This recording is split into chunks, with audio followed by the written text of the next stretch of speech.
ದಿನನಿತ್ಯ ಕೂಡ ಕೆಲ್ಸಕ್ಕೆ ಹೋಗಿ ಬಂದ್ಮೇಲೆ ಕೆಲಸ ಸುಸ್ತಾಗ್ತಿದೆ, ಜೀವನದಲ್ಲಿ ಜಿಗುಪ್ಸೆ ಬರ್ತಿದೆ ಅಂತ ಹೇಳಿದರೆ ವಿಡಿಯೋ ಖಂಡಿತವಾಗಿಯೂ ಕೊನೆ ತನಕ ನೋಡಿ.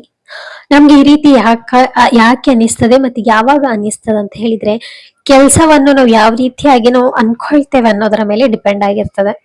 ಹಾಗಿದ್ರೆ ಸಣ್ಣ ಕಥೆಯ ಮುಖಾಂತರ ಹೇಳ್ತೇನೆ, ಅರ್ಥ ಆಗ್ಬೋದು. ಒಬ್ಬ ಮೂರ್ತಿಯನ್ನು ಕೆತ್ತೋಗಾರ ಅವನು ಏನ್ ಯೋಚನೆ ಮಾಡ್ತಾನೆ ಅಂತ ಹೇಳಿದ್ರೆ, ಮೊದಲನೇ ದಿವಸ ಅವನು ಒಂದು ಕೆತ್ತನೆ ಮಾಡುವಾಗ, ಒಂದು ದೇವರ ಮೂರ್ತಿ ಮಾಡುವಾಗ ಆಗಿರ್ಬೋದು, ಒಂದು ಯಾವುದೇ ಒಂದು ಕೆತ್ತನೆ ಮಾಡುವಾಗ ಅವನು ಏನ್ ಯೋಚನೆ ಮಾಡ್ತಾನೆ ಅಂತ ಹೇಳಿದ್ರೆ, ಇದನ್ನೊಂದು ಒಳ್ಳೆ ರೀತಿಯಾಗಿ ಒಂದು ಕೆತ್ತನೆ ಮಾಡಿದ್ರೆ, ಇದನ್ನು ನೆಕ್ಸ್ಟ್ ಒಂದು ಮಾರಾಟಕ್ಕೆ ಇಟ್ರೆ ಇದು ಒಳ್ಳೆ ರೀತಿಯಾಗಿ ನನಗೆ ಲಾಭ ತಂದು ಕೊಡುವಂತಹ ರೀತಿ ಆಗ್ಬೇಕು ಅಂತ ಹೇಳಿ ತುಂಬಾ ಪ್ರಯತ್ನ ಪಟ್ಟು, ಅಥವಾ ಅವನ ಮನಸ್ಸಲ್ಲಿ ಒಂದು ಯಾವ ರೀತಿ ಅಂತ ಹೇಳಿದ್ರೆ ಲಾಭದಾಯಕವಾಗಿ, ಅಥವಾ ಒಂದು ಏನೋ ಒಂದು ಮನಸ್ಸಲ್ಲಿ ಆಸೆ ಇಟ್ಕೊಂಡು, ಅತಿ ಆಸೆಯಾಗಿ ಇಟ್ಕೊಂಡು ಅವನು ಏನು ಕೆಲಸವನ್ನು ಶುರು ಮಾಡ್ತಾನೆ.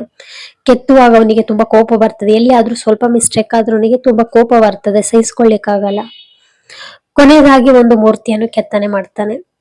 ಅದು ಹೋಗಿ ಇನ್ನೊಬ್ಬರಿಗೆ ಹೋಗಿ ತಲುಪೋ ತನಕ, ಅಥವಾ ಅದರಿಂದ ಲಾಭ ಪಡೆಯೋ ತನಕ ಕೂಡ ಅವನ ಮನಸ್ಸಲ್ಲಿ ಒಂದು ಯಾವ ರೀತಿಯಾಗಿರ್ತದ ಅಂತ ಹೇಳಿದ್ರೆ, ಈ ಒಂದು ಕೆತ್ತನೆ ಮಾಡಿದ್ದು ವೇಸ್ಟ್ ಆಗುತ್ತಾ, ಅಥವಾ ಇದು ನವನಿಗೆ ಒಳ್ಳೇದ್ ಲಾಭದಾಯಕವಾಗ್ತದ, ಅಥವಾ ಇದು ಸೇಲ್ ಆಗ್ತದ ಇಲ್ವಾ, ಬರೀ ಅವನು ಗೊಂದಲದಲ್ಲೇ ಇರ್ತಾನೆ. ಇನ್ನೊಬ್ಬ ಕಲೆಗಾರ ಯಾವ ರೀತಿಯಾಗಿ ಯೋಚನೆ ಮಾಡ್ತಾನೆ ಅಂತ ಹೇಳಿದ್ರೆ, ಇದು ನನ್ನ ಕಾಯಕವೇ ದೇವರಿಗಾಗಿ ಅರ್ಪಿಸ್ತೀನಿ, ಇದ್ರಲ್ಲಿ ಏನೇ ತಪ್ಪು ಇದ್ರೆ ಅಥವಾ ಏನಾದ್ರೂ ಒಂದು ಮಿಸ್ಟೇಕ್ ಆದ್ರೆ ದೇವರೇ ನೀನೇ ನನ್ನನ್ನು ಕ್ಷಮಿಸು, ನಾನು ನಿನ್ನ ಮೇಲೆ ಇಟ್ಟಿರುವಂತಹ ಪ್ರೀತಿಯಿಂದ ಮಾಡ್ತಾ ಇರ್ತೇನೆ, ಅಥವಾ ನಾನು ಒಂದು ಕಾಯಕ ಕರೆಕ್ಟ್ ಆಗಿ ಮಾಡ್ತೇನೆ, ಅದರ ಪ್ರತಿಫಲ ನೀನೇ ಕೊಡು ಅನ್ನೋ ಒಂದು ಉದ್ದೇಶ ಇಟ್ಕೊಂಡು ಕೆಲಸ ಮಾಡ್ತಾನೆ. ಆಗ ಫಿನಿಶ್ ಒಳ್ಳೇದಾಗ್ತದೆ, ಮತ್ತೆ ಅವನಿಗೆ ರೈಟ್ ಕೂಡ ನಿದ್ರೆ ಒಳ್ಳೆ ಬರ್ತದೆ. ಇದರಲ್ಲಿ ಎರಡು ವ್ಯತ್ಯಾಸಗಳ ಏನ್ ನೋಡ್ಬೋದು ಅಂತ ಹೇಳಿದ್ರೆ, ಯಾವ ವ್ಯಕ್ತಿಯು ತನ್ನ ಕಾಯಕವನ್ನು ಗೊಂದಲದಿಂದ ಮಾಡ್ತಾನೆ, ಅಥವಾ ಅದರ ಬಗ್ಗೆ ಒಂದು ಅರಿವಿಲ್ಲದೆ ಮಾಡ್ತಾನೆ, ಅಥವಾ ಯಾವುದೋ ಒಂದು ಅತಿ ಆಸೆಗೋಸ್ಕರ ಮಾಡ್ತಾನೆ, ಅವನು ಯಾವತ್ತೂ ಕೂಡ ಜೀವನದಲ್ಲಿ ಸಮಾಧಾನ, ಶಾಂತಿ, ಸಂತೋಷ ಅನ್ನೋದು ಜೀವನದಲ್ಲಿ ಕಂಡುಕೊಳ್ಳಲ್ಲ. ಅದೇ ರೀತಿಯಾಗಿ ಒಂದು ನಿರ್ದಿಷ್ಟ ಗುರಿ ಅಥವಾ ನಿರ್ದಿಷ್ಟದ ಒಂದು ಏನು ಮಾಡ್ತಿದ್ದೇನೆ ಅನ್ನೋದ್ರ ಬಗ್ಗೆ ನಿರ್ದಿಷ್ಟವಾಗಿ ನಮಗೆ ಗೊತ್ತಿದ್ರೆ, ಆ ಕೆಲಸದಲ್ಲಿ ನಮ್ಗೆ ಯಾವುದೇ ರೀತಿಯ ಬೇಜಾರು ಇರುವುದಿಲ್ಲ, ದುಃಖ ಇರುವುದಿಲ್ಲ, ಅಥವಾ ಏನೇ ಕೂಡ ನೋವು, ನಲಿವು ಅನ್ನೋದೆಲ್ಲ ಇರುವುದಿಲ್ಲ. ಹಾಗಾಗಿ ಶ್ರೀಕೃಷ್ಣರು ಒಂದು ಈ ಶ್ಲೋಕ ಅಥವಾ ಭಗವದ್ಗೀತೆಯ ಒಂದು 3ನೇ ಅಧ್ಯಾಯದಲ್ಲಿ ಶ್ಲೋಕ 9ರಲ್ಲಿ ಏನ್ ಹೇಳ್ತಾ ಅಂತ ಹೇಳಿದ್ರೆ, ಕರ್ಮ ಮಾಡುವಾಗ ನೀನು ನಿರ್ದಿಷ್ಟ ಗುರಿ ಇರ್ಬೇಕು, ಯಾವುದೇ ರೀತಿಯ ಒಂದು ಆಸೆಗೋಸ್ಕರ ನೀನ್ ಮಾಡಿದ್ರೆ ಅದರಿಂದ ನೋವು ಖಂಡಿತ ಅಂತ ಹೇಳಿ. ಯಾವುದೇ ವ್ಯಕ್ತಿಯಾಗಿ ಜೀವಂತವಾಗಿ ಖುಷಿಯಾಗಿ ಉಳಿಬೇಕು ಅಂತ ಹೇಳಿದ್ರೆ, ಯಾವುದೇ ರೀತಿಯ ಒಂದು ಪ್ರತಿಫಲ ಬಯಸದೆ ತನ್ನ ಕಾರ್ಯವನ್ನು ಮಾಡಿದಾಗ ಅವನಿಗೆ ಸಂತೋಷ ಸಿಗ್ತದೆ ಅನ್ನೋದನ್ನ ಈ ಶ್ಲೋಕದಲ್ಲಿ ಹೇಳ್ತಾರೆ. ಶ್ಲೋಕ 9, ವಿಷ್ಣುವಿಗಾಗಿ ಮಾಡಿದ ತ್ಯಾಗವೆಂದು ಕರ್ಮವನ್ನು ಮಾಡಬೇಕು, ಇಲ್ಲವಾದರೆ ಕರ್ಮವು ಇಹ ಬಂಧನವನ್ನು ಸೃಷ್ಟಿ ಮಾಡುತ್ತದೆ.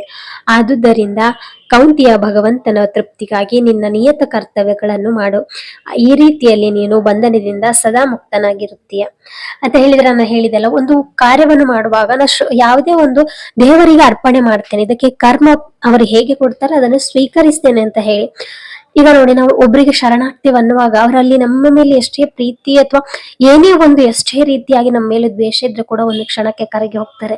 ಯಾವಾಗ ನಾವು ಇನ್ನೊಬ್ಬರ ಮುಂದೆ ತುಂಬಾ ಚಿಕ್ಕವರಾಗಿ, ತುಂಬಾ ಗೌರವವಾಗಿ ಎಲ್ಲಾನು ನೀನೆ ಅನ್ನುವಾಗ ಎಂತ ಶತ್ರುಗಳು ಕೂಡ ನಮಗೆ ಮಿತ್ರರಾಗ್ತಾರೆ. ಅದೇ ರೀತಿಯ ಶ್ರೀಕೃಷ್ಣನ ಮುಂದೆ ನಾವು ಅಹಮನ್ನು ತೋರಿಸಿದಾಗ ಇನ್ನು ಜಾಸ್ತಿ ಅವರು ನಮಗೆ ಕಷ್ಟ ಕೊಡ್ತಾರೆ ಅಂತಾನೆ ಹೇಳ್ಬೋದು. ಎಲ್ಲಿ ತನಕ ನಮ್ಮ ಅಹಂಕಾರ ಅನ್ನೋದು ನಮ್ಮ ಸಂತೋಷಗೋಸ್ಕರನೇ ಏನು ಮಾಡ್ತಿರ್ತೇವೆ, ಅಥವಾ ಯಾವುದೇ ರೀತಿಯ ನನ್ನದು ಅನ್ನೋ ಅಹಂ ಎಲ್ಲಿ ತನಕ ನಮ್ಮಲ್ಲಿ ಇರ್ತದೆ, ನಮಗೆ ಖಂಡಿತವಾಗಿಯೂ ಮುಕ್ತಿ ಅನ್ನೋದು ಸಿಗುವುದಿಲ್ಲ ಅಂತ ಹೇಳಿ ಈ ಶ್ಲೋಕದಲ್ಲಿ ಹೇಳ್ತಾರೆ. ಹಾಗಿದ್ರೆ ನಾವು ಮಾಡ್ಬೇಕಾದ ಕರ್ತವ್ಯ ಏನಂತ ಹೇಳಿದ್ರೆ, ಯಾವುದೂ ನನ್ನದಲ್ಲ, ಹೊರತಾಗಿ ಎಲ್ಲವೂ ಶ್ರೀಕೃಷ್ಣ ಕೊಟ್ಟಿದ್ದು, ಎಲ್ಲವೂ ದೇವರ ಕೊಟ್ಟಿದ್ದು, ನನ್ನದನ್ನೋದು ಏನೂ ಇಲ್ಲ. ಹಾಗಾಗಿ ನನ್ನ ಮಾಡಿದ್ದು ಮಾಡದೇ ಇರುವುದು ಕೂಡ ದೇವರದೇ. ಹಾಗಾಗಿ ಮಾಡುವ ಕಾರ್ಯ ಮಾತ್ರ ಒಳ್ಳೆ ಆಗ್ಲಿ ಅನ್ನೋದನ್ನೇ ಒಂದು ಬಯಸ್ತೇನೆ. ಹಾಗಾಗಿ ಅದರ ಪ್ರತಿಫಲ ದೇವರಿಗೆ ಬಿಡ್ತೇನೆ ಅನ್ನೋದ್ರ ಮುಖಾಂತರ ಶುರು ಆದ್ರೆ ಖಂಡಿತ ಆ ಕಾರ್ಯ ಸಿದ್ಧಿ ಆಗ್ತದೆ ಅಂತಾನೆ ಹೇಳ್ಬೋದು. ಈ ಶ್ಲೋಕ ಇಷ್ಟ ಆದ್ರೆ ದಯವಿಟ್ಟು ಸನಾತನ ಸಾರಥಿ ಯೂಟ್ಯೂಬ್ ಚಾನಲ್ ಸಬ್ಸ್ಕ್ರೈಬ್ ಮಾಡ್ಕೊಳ್ಳಿ. ಹಾಗೆ ಒಂದು ಯಾರೆಲ್ಲ ಸಪೋರ್ಟ್ ಮಾಡ್ತೀರಾ ಇದೇ ರೀತಿಯಾಗಿ ಸಪೋರ್ಟ್ ಮಾಡಿ ಅಂತ ಹೇಳ್ತಾ ಶ್ಲೋಕಕ್ಕೆ ವಿರಾಮಗೊಳಿಸುತ್ತಿದ್ದೇನೆ. ಜೈ ಶ್ರೀರಾಮ್.